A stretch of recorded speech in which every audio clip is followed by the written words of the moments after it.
আজকে দুপুরে কি রান্না করব সেটা কিন্তু আপনাদেরকে দেখাবো এবং কিছুটা গল্প আপনাদের সাথে করব।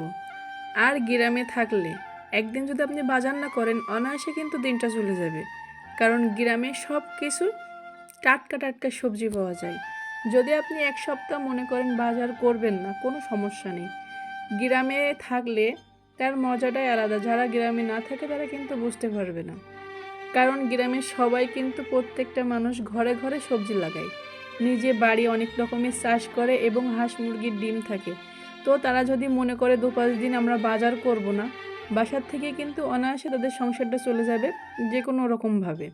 তো আজকে সেরকমভাবে আমি সংসারটা চালাচ্ছি, মানে আজকে দুপুরটা আমি কিন্তু বাসার যেগুলোই আছে সেগুলোই দিয়ে আজকে দুপুরটা চালিয়ে নেব। তো প্রথমে আমি মসুরের ডাল, সেটাও কিন্তু বাড়ির ছিল, সেইটা রান্না করছি। বাসায় যে আমি পোল্লা লাগিয়েছিলাম সেই পোল্লাটা রান্না করছি। এটা কিন্তু অসম্ভব মজা হয়।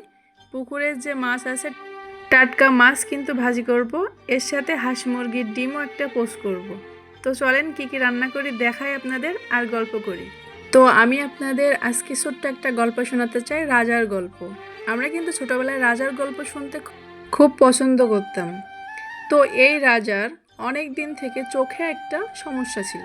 তো এই রাজা অনেক জায়গায় যায় এই চোখের জন্য, কিন্তু কোনো কিছুতেই ঠিক হচ্ছে না। পরে সে সন্ধান পেল এক সন্ন্যাসীর। তো সে খবর পেল যে তারই রাজ্যের এক বনে থাকে এক সন্ন্যাসী। সেই সন্ন্যাসী নাকি ফু দিলেই সব কিছু ভালো হয়ে যায়। তো রাজা গেল সেই সন্ন্যাসীর কাছে, গিয়ে বলল, সন্ন্যাসী, আমার চোখে তো এই সমস্যা ঠিক হচ্ছে না, তো একটু ফু দিয়ে ঠিক করে দাও। তো সন্ন্যাসী দেখে দেখে বলল, রাজা, আমি আপনার সমস্যাটা দেখে বুঝতে পেরেছি। তো আপনি একটা কাজ করেন, এরপর থেকে আপনি শুধুমাত্র লাল জিনিসের পরে আপনি চোখ দেবেন। আপনি যাই দেখবেন সব কিছু লাল দেখবেন, তাহলে আপনার চোখ ঠিক হয়ে যাবে। রাজা বলল, আচ্ছা ঠিক আছে। রাজা তার রাজ্যে ফিরে গেল। ওই আমলে কিন্তু কোনো ফটোশপ ছিল না। তার সব ভৃত্যকে ডেকে পাঠালো, বলল, এই সব আসো। সবাই কিন্তু সেখানে হাজির হলো।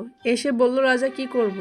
তখন রাজা বলল, আমার যে রাজপ্রাসাদ আছে সব কিছু একদম লাল রং দিয়ে লাল লাল করে দাও।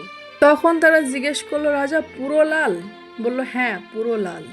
তারপরে রাজা যখন রাজপ্রাসাদে ঘুরে বেড়ায় চারিদিকে শুধু লাল দেখে। আশ্চর্যজনক, আস্তে আস্তে রাজার চোখ কিন্তু ভালো হয়ে গেছে। রাজা তো মহা খুশি, আরে লাল লাল। এখন রাজা তো রাজপ্রাসাদের বাইরে যেতে পারে না, কারণ রাজপ্রাসাদের বাইরে গেলে তো আর লাল দেখতে পারবে না, বাইরে তো বিভিন্ন কালার আছে। তো রাজা তখন বলল, আচ্ছা সেই সন্ন্যাসীকে ডেকে পাঠাও, তাকে আমি পুরস্কৃত করব। সন্ন্যাসী আসলো। সন্ন্যাসী তো সন্ন্যাসী, সাদা কাপড়।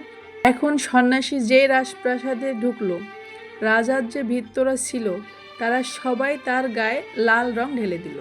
সন্ন্যাসী তো পুরো অবাক, এ কি অবস্থা!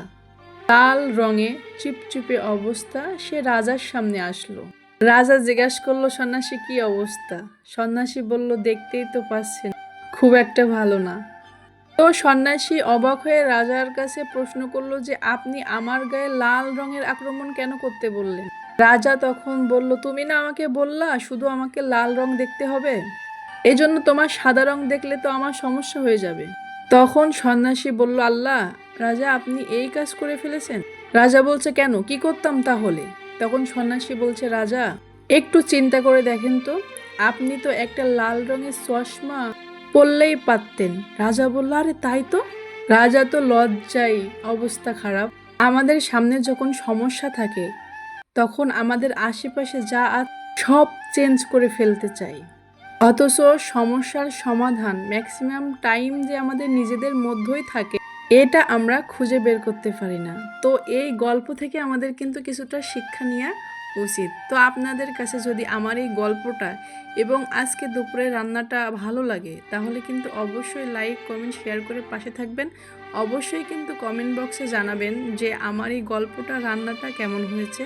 আপনারা যদি জানান তাহলে আমি আরও অনেক ভালো ভালো গল্প এবং অনেক সুন্দর সুন্দর রান্না নিয়ে আপনাদের সামনে চলে আসব। অবশ্যই আপনারা ভিডিওটা না টেনে মনোযোগ দিয়ে একটু দেখবেন, খুবই ভালো লাগবে, কারণ আপনাদের ভালোবাসা ছাড়া কখনো এগোতে পারবো না।